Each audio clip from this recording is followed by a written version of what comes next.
Hello there my friends, this is the boy and his dog, and welcome to Retro Edition, where I continue my mission to play and review every game released on the Evercade, old and new.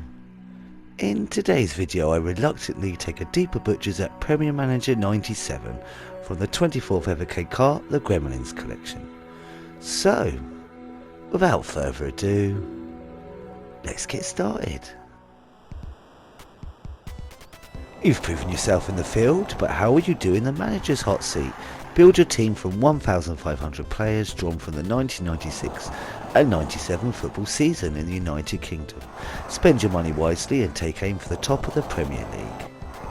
Premier Manager 97 is obviously a football manager game, developed by Gremlin Interactive and released in 1996. This is the Mega Drive version. Now I'll have to begin this review with honesty. If you follow my channel and know how I normally space out my reviews, you may have noticed how far this game has been pushed back, when normally alternate between console and arcade cart games. You may also know, if you follow, how totally not into football I am, so I've literally been dreading this review since my initial first play, when the cart arrived quite some time ago. Not because I thought it was a bad game, but because I didn't understand what the feck I was doing. It was all complete gibberish. Of course I knew I had time to learn the ropes, but my lack of any interest in football meant that this was a steep hill to climb, and I didn't want my uninterest in the sport, let alone managing the damn thing, affect my opinion of the game and final thoughts. Also, I've never made myself play a football manager game before, that I recall anyway, so I've no point of reference to compare against. So with all that being said, how did I find the game? First things first, thank you to the Evercade gods for their detailed instruction booklet that came included with the Gremlin Cart. I would not have survived or understood anything if it weren't for that. Though it didn't give me an actual guide as to how best to work through the game, it did give me clear instructions to what all the menu items were and ultimately all the things I could do in the game. At the beginning you can choose between the full game and the demo game. Now the demo game isn't a demo, it's just a single season, but you still have all the options to play as in the full game. And you can pick the top tier teams from the off. You could choose from a huge list of teams. As I live in the southeast of England, of course I have to choose Brighton. Would be rude not to, as it's the closest. For most of the game you're presented with this menu. From here you manage everything from transfers, buying and selling, training, building up your stadium, adding seating, shops, roofs, etc. You can add advertising, and in a neat addition you can choose Evercade, even though the game is set in 97. Evercade is so good it can travel through time as well. I must find where the time travel button on the console is. A quick note about buying at the auction. Feck it if this didn't give me eBay flashbacks from years ago, when I refused to lose and ended up paying an amount I wouldn't like to say over an Amiga CD32 title that I will forever keep secret for the complete embarrassment of what it is and how undeserving of what I paid.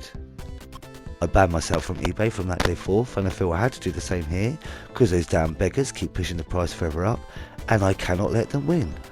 I cannot. Getting into the actual matches, the screen updates with text details on the screen as the match continues, with an awesome display popping up depicting important actions as they unfold.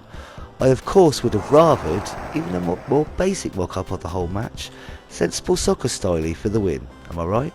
But in lieu of that I do dig the style of this, and what's even more awesome, you can speed the bugger right up and watch it all unfold at ultra speed, and honestly anything less than normal speed made me contemplate my life choices.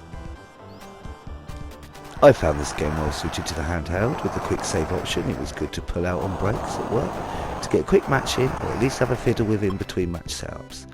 Also, with the heat at the moment, I've had a fair few lazy evening garden sessions with this and the following title.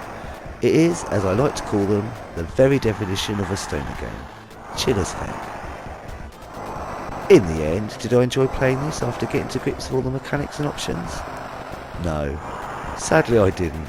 Without the pull of being a football fan, I found it hard to keep digging on. The spark just wasn't there for me. But I think if you are a fan of such games, it feels competent enough, and although it's a bit of a nightmare to get into at the start, the instruction book is definitely your friend and mentor, so make sure to take a good butchers. I apologise if today's review is a bit of a farce. The downside to doing a channel solo is certain game types I'm just not into, so I can't always give the game its full deserves. Though I try to be as subjective as possible, Thankfully there are very few types of games I'm not into, so this hopefully won't come up too often. And if you've made it here to the end of the video, thank you very much for joining me. Please leave a thumbs up or a comment if you would like. Either way, I'm just chuffed you poked your head in the door to take a gander. Join me in the next Evercade video where I'll be taking a deeper butchers at the penultimate game on the Gremlin Cart, Utopia. I hope you have an awesome day, my friends, and until next time, be seeing you.